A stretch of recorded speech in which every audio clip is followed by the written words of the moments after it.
Hello guys, আশা করি সকালে ভালো আছেন। আজকে আপনাদেরকে চমৎকার একটা জিনিস দেখাতে চলেছি।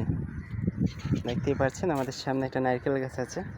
কত ছোট একটা নারকেল গাছ, আর এই নারকেল গাছের সাথে কয়টা মুসা আছে সেটাই আপনাদেরকে দেখাতে চলেছি। আমি যদি এখান থেকে দেখাই, দেখেন একটা কিন্তু মুসা, একটা নতুন আসতেছে। এটা এই পাশে যদি একটু তাকাই তাহলে দেখেন এইখানে একটা মুসা, এবং ওইখানে কিন্তু আরেকটা মশা রয়েছে। এই যে আমি হাত দিয়ে দেখাচ্ছি, এই ছোট্ট একটা গাছে আমি যদি দেখাই এখান থেকে, এখনও কিন্তু নিচের যে আমরা এটাকে কি বলি, গাছের যে একটা শক্ত ইয়া থাকে, ওইটাও কিন্তু এখনও বের হয়নি। এখনই গাছটাতে মশা চলে আসছে, তার বুঝতে পারিনি গাছটা কি ফল দিতে পারে।